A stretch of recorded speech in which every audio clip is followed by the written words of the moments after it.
نحمده ونستعينه ونستغفره ونعوذ بالله من شرور أنفسنا ومن سيئات أعمالنا.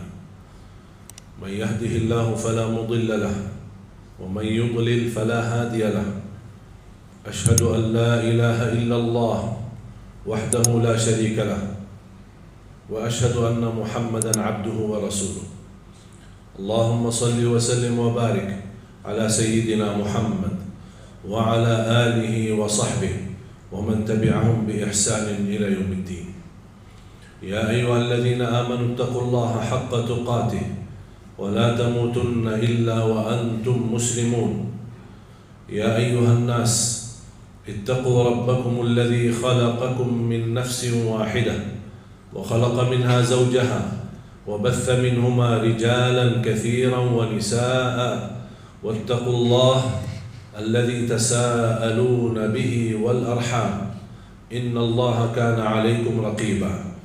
يا أيها الذين آمنوا اتقوا الله وقولوا قولا سديدا يصلح لكم أعمالكم ويغفر لكم ذنوبكم ومن يطع الله ورسوله فقد فاز فوزا عظيما.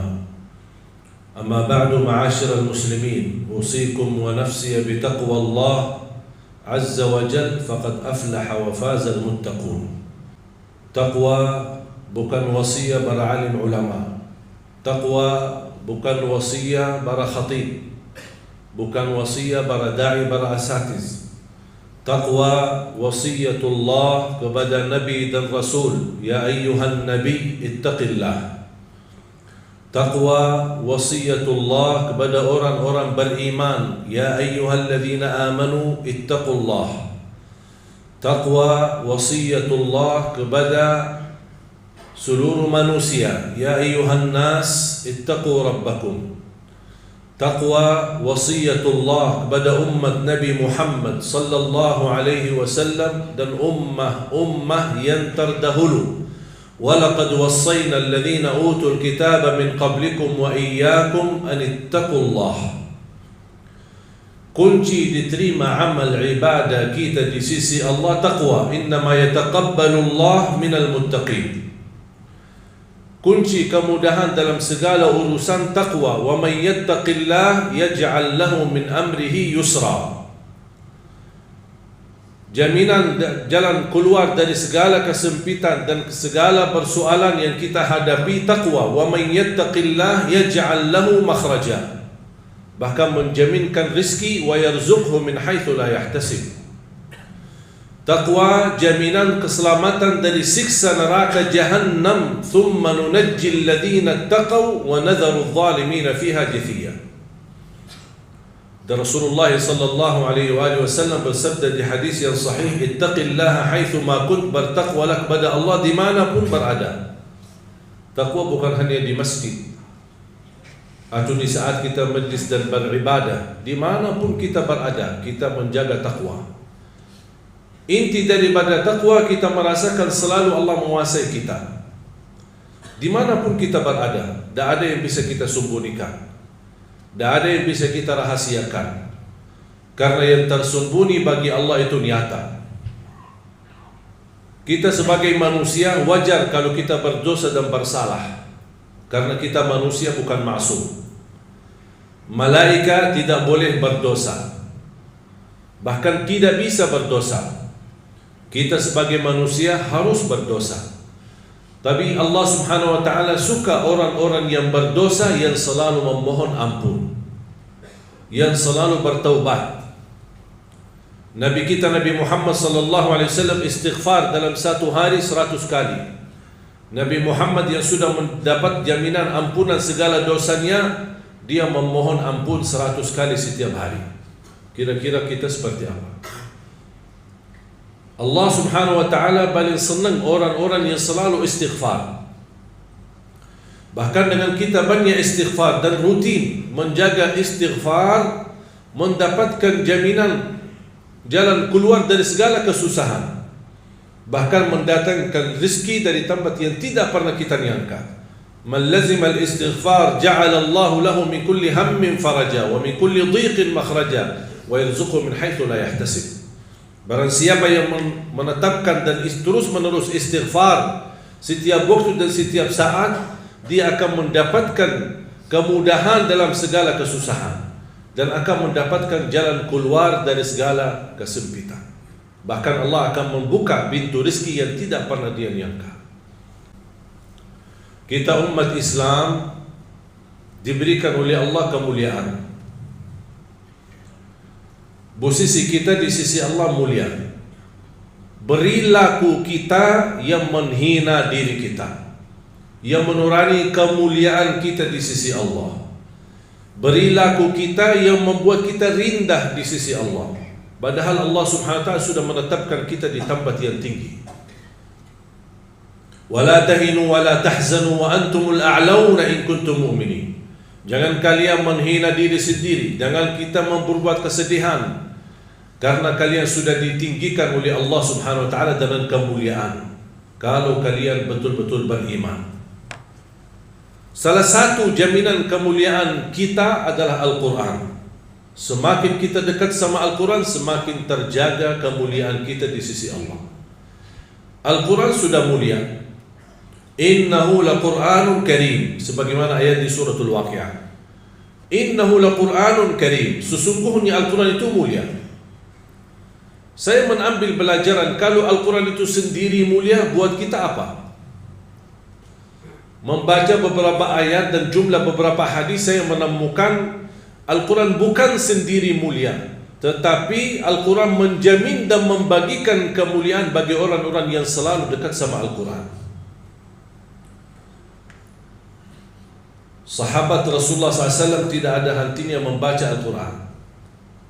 Semestinya kita mampu mengalahkan sahabat Rasulullah dalam membaca Al-Quran. Saya tidak berkata menamalkan atau menhayati, karena kita belum banyak begitu faham isinya, apalagi dalam bahasa Arab. Tapi paling tidak kita mampu mengalahkan mereka dalam membaca Al-Quran. Kenapa? Karena di zaman mereka, zaman Rasulullah SAW dan para sahabat, tidak ada Quran. Yang ada potongan ayat-ayat yang ada di dalam kulit unta, kulit kambing yang disimpan sana sini. Jadi kalau ada orang mau sambungkan ayat atau kumpulkan satu surah, harus dia bisa berhubungan dengan beberapa orang lain yang bisa menemukan sahabatnya yang memiliki potongan-potongan ayat, digabungkan, belum dijadikan satu Quran.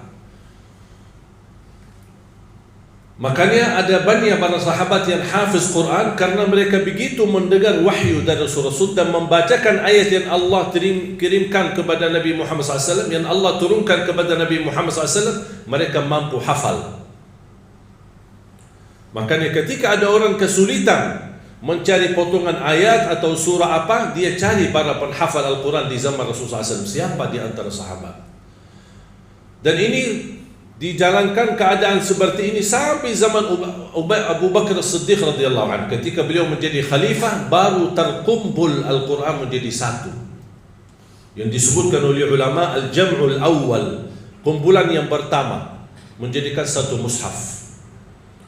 Ketika datang zaman Uthman bin Affan radhiyallahu anhu, mengumpulkan lagi menjadikan satu mushaf yang disebarkan atau diberedarkan di seluruh dunia dengan satu mushaf. Kita sekarang Al-Quran di mana-mana. Tidak ada kesulitan untuk menemukan dan mencari Quran. Dari segi harga, dari segi kualitas, kertas warna-warni, bahkan ada sekarang yang bertajwid, ada warna tajwid, ada asbabun nuzul, ada terjemahannya. Ada orang kesulitan barangkali ke pustakaan atau ke toko untuk beli Al-Quran, tidak usah capek. Alhamdulillah HP kita bisa download Al-Quran. Tapi sayang sekali, begitu fasilitas dan kemudahan kita mampu menjadikan Al-Quran budiman sehari-hari kita, tapi justru kita menjauh dari Al-Quran. Berapa kali kita baca Al-Quran dalam sehari? Saya pernah tes, kira-kira kalau maksimal saya khususkan waktu bersama Al-Quran, saya butuh berapa lama untuk khatam 30 juz? Di salah satu Ramadan, waktu saya di Madinah, kita selalu berlomba-lomba dengan teman-teman sekolah. Karena dulu di Madinah teman-teman sekolah kita libur sekolah mulai dari bulan suci Ramadan. Dan kita sudah sepakat kalau pas bulan suci Ramadan libur, kita bertemu di Masjid Nabawi dan berlomba-lomba sebanyak-banyaknya khatam Al-Quran. Dan saya bersama teman dan ada juga banyak kawan-kawan yang luar biasa. Ada yang 1 kali khatam, ada yang sambil 1 hari khatam 2 kali. Saya ketika tes butuh berapa lama untuk khatam 30 juz. Saya mulai membaca Al-Quran, habis subuh sampai zuhur, saya pakai alarm, kemudian saya stop, zuhur, habis salat zuhur lanjut lagi, on timernya, sampai asar, off timer, habis asar, on timer lagi. Hasilnya habis mengkhatam 30 juz, saya melihat waktunya 10 jam.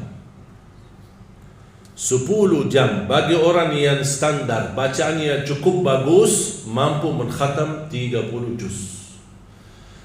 Sedangkan ada orang 1 bulan 30 hari tidak bisa khatam 30 juz. 30 hari. Sedangkan 10 jam cukup. Apalagi sekarang kita di bulan Rajab. Bagi ahlul Quran, sebenarnya bulan Rajab dan bulan Sya'ban itu bulan mulia. Bahkan bulan Sya'ban disebutkan bulanul Quran atau bulanul Qurra. Yang suka membaca Al-Quran bulannya mereka itulah Sya'ban, bukan Ramadan. Kenapa? Karena dari Rajab, Sya'ban mereka sudah mempersiapkan. Jangan sampai masuk Ramadan kita malah malas membaca Al-Quran. Beda sama orang yang dari Ramadan ke Ramadan dia menunggu kesempatan. Hanya dari Ramadan ke Ramadan baru dia memperhatikan Al-Quran. Ada seorang perempuan namanya Kaila. Mungkin jamaah sekalian yang biasa nonton acara Hafiz Indonesia, seorang buta perempuan usianya 7 tahun. Saya tanya, Kaila berapa banyak membaca Al-Quran dalam seharinya? Dia jawab 5 sampai 7 juz. Saya berkata, kok kebanyakan banget? Banyak sekali. Tak capek? Kasihan kamu. Apalagi mohon maaf kamu buta. Kalau kamu tak baca Al-Quran, saya yakin Allah pasti maafkan. Karena kamu diuji dan buta mata. Apa dia jawab? Dia berkata, saya malu sama Allah menjadikan buta saya alasan tidak membaca Al-Quran. Ini anak usia 7 tahun. Kira-kira alasan kita apa? Padahal kemuliaan yang kita dapat dari Al-Quran itu luar biasa. Sayang sekali kalau kita sudah memiliki di tengah kita kitab yang termulia, kitab yang tersuci, kitab yang teragung, tidak ada keraguan di dalamnya. Alif Lam Mim, dzalikal kitabu la raiba fihi hudan lil muttaqin. Dan membaca Al-Quran walaupun tidak mengerti isinya, tidak memahami maknanya, tidak apa-apa. Tetap dapat setiap satu huruf 10 kebaikan. Jadi kalau jamaah sekalian membaca, tidak faham sama sekali, hanya baca saja, tetap mendapatkan setiap satu huruf 10 kebaikan. Alif Lam Mim bukan satu huruf. Alif satu huruf, Lam satu huruf, Mim satu huruf. Satu huruf satu kebaikan dilipatkan 10 kali lipat menjadi 10 kebaikan. Rugi kita diberikan kesempatan yang mulia seperti ini. Mana ada amal atau bacaan sebuah kitab atau apa saja kita hadis pun belum tentu dapat 10 kebaikan. Hanya Al-Quran satu huruf. Bukan saat satu kali baca dapat 10 kali lipat. Dia menghitungkan berhurufnya. Kita mendapatkan 10 kali lipat. Sayang sekali jamaah sekalian berhari-hari lewat tidak baca Al-Quran. Sedangkan fasilitas dan kemudahan ada di tangan kita. tak bisa baca Al-Quran karena alasannya masih buta huruf atau berbata-bata, jangan khawatir, ada berita gembira. Di hadis yang diriwayatkan Imam Muslim, Rasulullah SAW bersabda, "Walladhi yaqra'ul Qur'ana wa yatata'ta'u fihi wa huwa 'alaihi syaq lahu ajran." Barang siapa yang membaca Al-Quran dan dia mendapatkan kesusahan sambil berbata-bata dalam bacaannya, apa dapatnya? Apakah dosa karena berbata-bata? Kesulitan dalam membaca, apakah itu dosa? Kata Rasulullah SAW, tidak, itu 2 pahala. Falahu ajran, 1 pahala karena dia mau membaca, 1 lagi karena kesusahan dan kesulitan yang dia hadapi saat membaca. Mohon maaf, tidak bisa baca sama sekali, alhamdulillah masih bisa simak, dengar. Sambil naik motor, sambil kita menjalani tugas di kantor, atau kita kemana saja pergi, alhamdulillah sekarang fasilitas mudah. Dengan HP kita bisa kita dengar murattal, sambil kita khatam 30 juz, walaupun tidak mengerti isinya, mendapatkan keberkahan. 1 ayat kalau kita jaga setiap habis salat fardu dan ketika mau tidur, sebagaimana bersabda Rasulullah SAW, "Man qara'a ayat al-kursi dubura kulli salatin laysa bainahu wa bainal jannati illa yamut." Barang siapa yang membaca ayat kursi setiap habis salat fardu, dijamin menjadi ahli surga. Coba 1 ayat saja menjaminkan kita masuk surga. Kira-kira gimana 30 juz Al-Quran? Dan selalu saya sampaikan kepada jamaah, kalau seandainya buru-buru, lagi ada rapat, ada meeting, ada urusan mendadak, tak bisa berlama-lama di masjid, tak apa-apa, habis istighfar langsung baca ayat al-kursi, terus habis itu jalan. Terus gimana subhanallah walhamdulillah dan zikir-zikir yang lain, tak apa-apa, sambil jalan pulang bisa kita jalankan zikir itu. Asal jangan tinggalkan ayat kursi setiap habis salat, karena itu jaminan mendapatkan surga Allah Subhanahu wa taala. Saya harap jamaah sekalian, kita mempersiapkan diri mulai sekarang. Jangan menunggu Ramadan yang datang, karena belum tentu bertemu Ramadan. Tidak ada yang punya jaminan punya umur sampai bulan suci Ramadan. Makanya saya harap, kalau tidak bisa 1 juz dalam 1 hari, minimal mulai harimu baca Al-Quran, tutupi harimu dengan membaca Al-Quran. Tunjukkan perubahan. Kalau anda ingin Allah rubahkan nasib kita, anda ingin Allah merubahkan rizkimu, Allah ingin merubahkan keadaanmu menjadi lebih baik, tunjukkan perubahannya kepada Allah Subhanahu wa taala. Tunjukkan perubahan yang luar biasa, akan dapat anugerah yang luar biasa. Tapi jangan kita menjadi hamba biasa-biasa saja, tapi minta sama Allah yang luar biasa. Itu tidak adil. Oleh karena itu jamaah sekalian, mari kita minimal mulai harimu baca Quran semampunya. 1 ayat, 2 ayat, 1 halaman, apa yang anda mampu tunjukkan. Begitu habis subuh, sebelum beraktivitas, sebelum jalan ke kantor atau kemana, kita baca Al-Quran. Begitu pulang, sudah mau tidur, siap-siap, sebelum tidur ambil air wudu dan baca Al-Quran. Habis itu tidur. Semoga di antara kita memulai hari kita baca Quran, tutupi hari kita baca Al-Quran, semoga di antaranya kita mendapatkan keberkahan oleh Allah Subhanahu wa taala. Berkah terjamin. Saya belajar dari ibu saya, setiap hari tidak pernah lewat pasti khatam suratul Baqarah. Setiap hari. Karena Rasulullah SAW bersabda, "Alaikum bi suratil Baqarah, fa inna akhdaha barakah wa tarkuha hasrah wa la tastati'uha al-batalah." Ambillah suratul Baqarah, jagalah suratul Baqarah. Barang siapa yang membawa suratul Baqarah, sesungguhnya dia telah membawa keberkahan. Dan barang siapa yang meninggalkan suratul Baqarah, kata Rasulullah SAW, akan menyesal. Kira-kira mau mendapatkan keberkahan atau membawa penyesalan? Kalau kita merasa diri gagal menjadi ahlul Quran ataupun hafal Al-Quran, mohon dengan sangat, jangan gagalkan anakmu menjadi penghafal Al-Quran. Saya kagumi dan terkejut ketika melihat anak-anak hafiz Indonesia, rata-rata dari orang tua yang awam, orang tua yang buta huruf, orang tua petani, orang tua yang tidak punya kemampuan. Bahkan ada orang tua yang tidak pernah belajar sama sekali Al-Quran. Tapi begitu dia memperjuangkan, sampai ada seorang ibu berkata, sudah hentikan buta huruf lagi. Di masa kami cukup banyak orang buta huruf. Kami tidak mau di generasi-generasi anak-anak kami masih ada yang buta huruf. Kalau anda gagal menjadi penghafal Al-Quran, mohon jangan gagalkan anakmu.